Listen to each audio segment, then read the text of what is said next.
राम राम। आज हम श्रीमद् भगवत गीता के अध्याय 4 ज्ञान कर्म संन्यास योग का श्लोक 24 संस्कृत उच्चारण और हिंदी अर्थ सहित सीखेंगे। पहला चरण ब्र। ब्र का अर्थ हुआ ब आधा और र पूरा।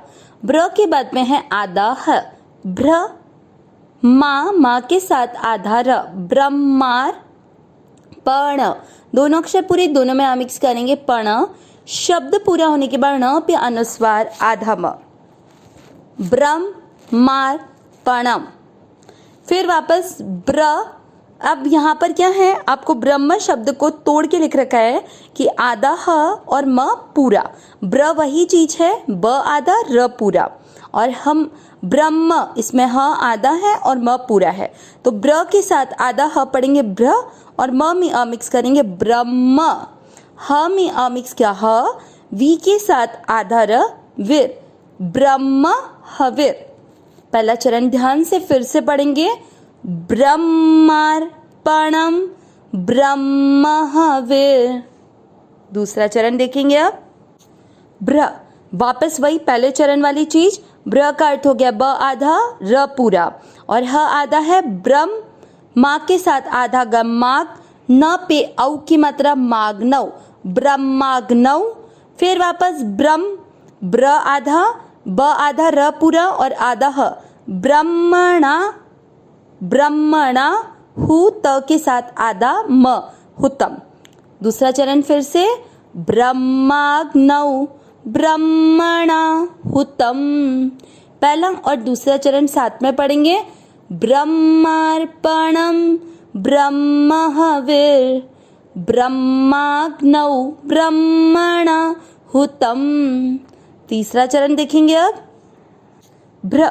यहाँ पर भी ब आधा और र पूरा, फिर ह आधा भ्र और म पे दो मात्रा मई, व में आ मिक्स करेंगे ब्रह्मैव, ते न में आ मिक्स करेंगे तेन, ग के साथ आधा न गन, त में आ मिक्स करेंगे त, आधे व के साथ य पूरा तव्य, गंतव्य, व्य य पे अनुस्वार आधा म, गंतव्यम। तीसरा चरण फिर से ब्रह्मैव तेन गंतव्यम। चौथा चरण देखेंगे अब ब्रह्म। ब्रह्म में ब्र का अर्थ देख चुके हम, ब आधा र पूरा, आधा है ब्र और म में अ मिक्स करेंगे ब्रह्म, क म के ऊपर आधा र, उसको क के साथ पढ़ेंगे कर और म में अ मिक्स करेंगे कर्म, स में अ मिक्स करेंगे समाधिना। चौथा चरण फिर से ब्रह्म कर्म समाधिना। तीसरा और चौथा चरण साथ में ब्रह्मैव तेन गंतव्यम ब्रह्म कर्म समाधिना। पूरे श्लोक का उच्चारण एक साथ ब्रह्मार्पणम ब्रह्म हवीर, ब्रह्माग्नौ ब्रह्मणाहुतम, ब्रह्मैव तेन गंतव्यम ब्रह्म कर्म समाधिना। एक बार फिर से ब्रह्मार्पणम ब्रह्म हवीर, ब्रह्माग्नौ ब्रह्मणाहुतम, ब्रह्मैव तेन गंतव्यम ब्रह्म कर्म समाधिना। श्लोक का अर्थ देखेंगे। भगवान ने इसलिए पिछले श्लोक में बताया था कि जो यज्ञ के लिए कर्म किए जाते हैं, यज्ञ यानी निस्वार्थ भाव से केवल दूसरों के हित के लिए जो कर्म किए जाते हैं, वो कर्म विलीन हो जाते हैं, नष्ट हो जाते हैं। मतलब वो कर्म अपना प्रभाव नहीं दिखाते, उस कर्म के कारण हम लोग को जन्म मरण के चक्र में फंसना नहीं पड़ता। मतलब कर्तव्य कर्म किया जाए लेकिन निस्वार्थ भाव से, कि अपने लिए कुछ भी पाने की इच्छा नहीं हो, केवल दूसरों का हित करने का भाव हो। ऐसा करने पर संपूर्ण कर्म विलीन हो जाते हैं। तो अब यज्ञ रूप से कर्म हो कैसे सकते हैं, उनको भगवान आगे आने वाले इन 7 श्लोकों में बताएंगे कि यज्ञ रूप से कर्म किस प्रकार किए जाते हैं। आज का यह श्लोक हम भोजन करने से पूर्व भी इस श्लोक का पाठ करते हैं। देखते हैं इसका अर्थ। ब्रह्मार्पणम, इसमें 2 शब्द मिले हुए हैं, ब्रह्म धन अर्पणम। ब्रह्म यानी ब्रह्म है, अर्पणम यानी जिससे अर्पण किया जाता है। कौन कौन सी चीजें होती है वो? श्रुक, श्रुवा, ये जो पात्र होते हैं जिनसे अर्पण किया जाता है वो ब्रह्म है। ये ब्रह्मार्पणम का अर्थ हुआ।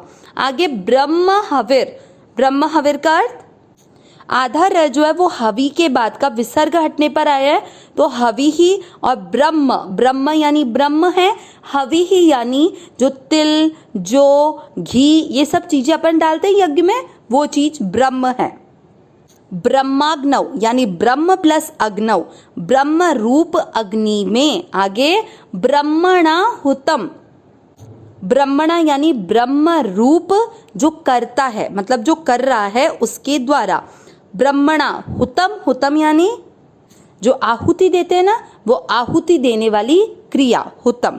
तो पहले और दूसरे चरण में क्या बताया गया कि जिससे अर्पण किया जा रहा है वो श्रुक और श्रुवा, पात्र जिससे अर्पण किया जा रहा है वो ब्रह्म है। फिर जो तिल, जो घी, ये सब हवि सामग्री है यज्ञ की, वो ब्रह्म है। फिर ब्रह्म रूपी अग्नि में ब्रह्म रूप कर्ता के द्वारा जो आहुति देने की क्रिया की जा रही है वो है। आगे क्या आया? ब्रह्मैव, इसमें दो शब्द है, ब्रह्म धन एव, तो ब्रह्म ही है।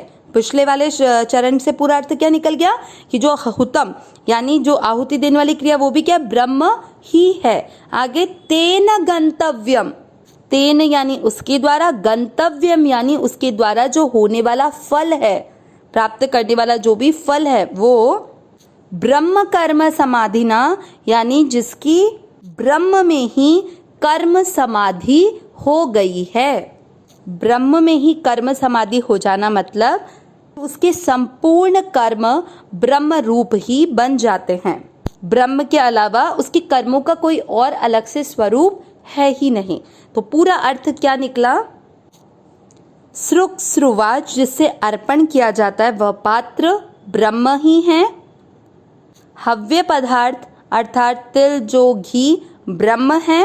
ब्रह्म रूपी अग्नि में ब्रह्म रूप कर्ता के द्वारा आहुति देने वाली क्रिया भी ब्रह्म है और उसके द्वारा प्राप्त होने वाला फल भी ब्रह्म ही है। इस तरह ये कर्म करने वाले की ब्रह्म में ही कर्म समाधि हो गई है। अब यहाँ पर एक चीज और हमने बताई थी इस श्लोक में कि इस श्लोक को जो शिष्ट लोग होते हैं, मतलब जो अच्छे लोग होते हैं, वो लोग भोजन के समय इस श्लोक को बोलते हैं जिससे उनका भोजन रूप कर्म भी ब्रह्म बन जाए, यज्ञ बन जाए। अब कैसे इस भोजन रूपी कर्म में ब्रह्म बुद्धि हो जाती है? भोजन जिससे अर्पित किया जाता है यानी अर्पण किया जाता है वह हाथ भी ब्रह्म है। जो भोजन के पदार्थ है, जैसे अपन ने यज्ञ की सामग्री बताई थी तिल, जो घी, वैसे ही जो भोजन के पदार्थ हैं वो भी क्या हो गए? ब्रह्म है। तो ये पहले वाले चरण से भोजन का हो गया ब्रह्मार्पणम, मतलब जिससे अर्पण किया जा रहा है वो हाथ ब्रह्म है। और ब्रह्म हविर मतलब जो ब्रह्म में सामग्री दी जा रही है, तो यज्ञ में सामग्री दी जा रही थी तिल, जो घी, और भोजन में जो सामग्री ली जा रही है वो भी क्या है? ब्रह्म है। उससे दोनों से कंपैरिजन हो गया। फिर आगे ब्रह्माग्नव, तो ब्रह्म रूपी अग्नि यहाँ पर भोजन में कैसे होगी? जठराग्नि। जठराग्नि जहाँ पर भोजन पचता है वो होता है जठर रूप, जो हमारे पेट में ये वाली अग्नि होती है जिससे भोजन हमारा पचता है, तो वो भी कौन है? ब्रह्म भगवान ही है। अब भोजन करने वाला, क्योंकि ब्रह्माग्नव ब्रह्मणा, ब्रह्मणा यानी जिसके द्वारा यज्ञ किया जा रहा है, तो जो भोजन करने वाला है वो भी कौन है? ब्रह्म ही है, क्योंकि भगवान ने स्वयं कहा है ममैवांशो जीवलोके, कि ये संपूर्ण जीव मेरा ही अंश है। आगे अब भोजन करने वाली जो क्रिया है वो क्रिया भी क्या हो जाएगा? हुतम। हुतम वाला था ना ब्रह्मणा हुतम, तो हुतम जो भोजन करने वाली जो क्रिया है ये भी क्या हो गया? ब्रह्म ही है। तो इस प्रकार जो भोजन करने वाला मनुष्य है उसके द्वारा प्राप्त करने वाला योग्य जो फल है वो भी क्या हो गया? ब्रह्म ही है। तो इस प्रकार हम भोजन को एक यज्ञ किस तरह से बना सकते हैं उसको इस श्लोक से मैच करके साधक संजीवनी में बहुत अच्छे से बताया गया है। आप वहां से भी इस श्लोक का अर्थ पढ़ सकते हो। और ये श्लोक का पाठ इस वीडियो को सुनने के बाद में आप सभी को भोजन करने से पूर्व पढ़ना चाहिए, जिससे हमारे द्वारा भोजन का ये कर्म, भोजन रूपी ये यज्ञ ब्रह्म बन जाए। अविनाशी सहज सुख राशि हे नाथ, हे मेरे नाथ, मैं आपको भूलूं नहीं। नारायण नारायण नारायण नारायण।